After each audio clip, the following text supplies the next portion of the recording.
guys! So today we are going to unbox the latest wearable product of Samsung, the Galaxy Watch 5 Pro. Tara, unbox na natin!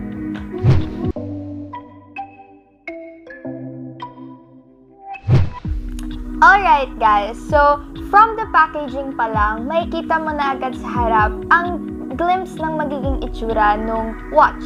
Then, sa likod naman, makikita dito ang serial number, where it is made and manufactured. Meron ding seal, and tandaan na do not accept when seal is broken. So ngayon, bubuksan na natin. Assistant, penging panundot.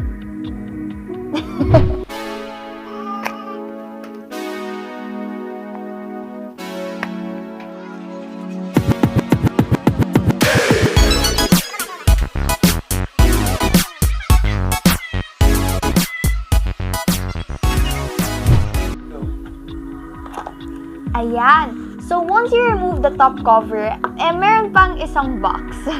So, sa laman nito, I'm guessing yung charger nung watch. But, let's see. Yes, tamang ha ako. Yung charger siya nung box. Ito. This one. Ang pretty nung whole packaging. All black siya. Ayan. Mamaya natin ayusin yan. And then, ito na yung watch. As you can see, guys, napakaganda talaga ng watch, no? All black. And as far as I know, it is a watch for active lifestyle, diba? Kapag lumalabas, nagjo-jogging, nag-hiking, ganon. Ito yung ginagamit. Pero may kita nyo yung design, it's very classic. Pwede siya sa casual and formal wear. Sobrang ganda niya. Gusto ko nang suotin. So guys, ayun, suot ko na siya. And ang masasabi ko lang, medyo malaki siya for me. Pero kasi, yung size nito is 45mm. Pero if you prefer naman yung malalaking watches, then it will fit you well. Pero meron namang smaller sizes like the 44mm and the 40mm.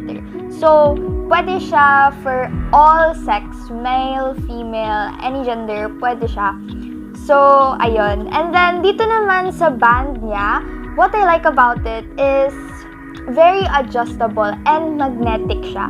Ayun guys, So, hindi ko alam kung nakikita nyo, pero ayun nga, magnetic lang siya. Napakadaling ikabit. So, yun yung mga gusto ko sa mga watches katulad nito, yung madali lang ikabit.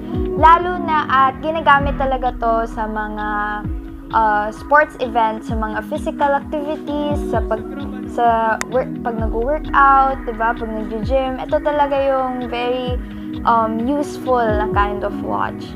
Then, dito may kita mo yung mga buttons for power, ayan. Then, touchscreen din siya, which is good. Smartwatch siya, so touchscreen siya. Ang isa pang maganda dito is it is the biggest battery sa wearable series ng Samsung. So, kahit gaano katagal nag-workout, kahit gaano katagal nag-jogging, nasa labas, hindi ka mauubusan ng battery sa watch na to. So, now guys, let's turn it on. Ayan, Samsung.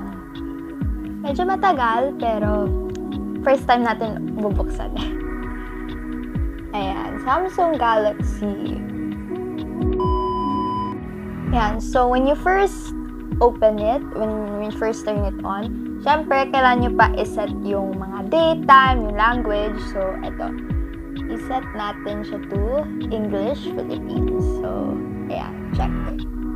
And isa pang alam ko about this watch is if you have a previous watch, pwede mo lang i-transfer yung mga data dun sa old watch mo to this new watch. Okay lang yan, guys. Patience is a virtue. Ayan guys, bago mag-start, also another fun fact about this watch is water resistant siya. So yun nga, kung nasa labas ka, nag-hike ka, or malapit na natapunan ng tubig, ganon, nahulog sa tubig, water resistant. Ayan, nag-welcome na siya. Sabi niya, welcome.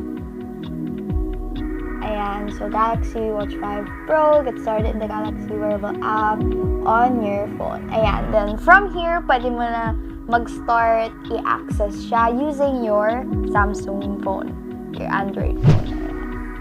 So that's about it guys sa unboxing natin today of the Galaxy Watch 5 Pro. Kung gusto nyo ng in-depth review of this product, make sure na nakasubscribe kayo sa YouTube channel na to para wala kayong mamimiss na any updates and reviews on this product and many more. So if you're interested in the newest Galaxy Watch 5 Pro, make sure to click the link in the description box below, which will direct you to the official Samsung store in LAZADA and SHOPEE.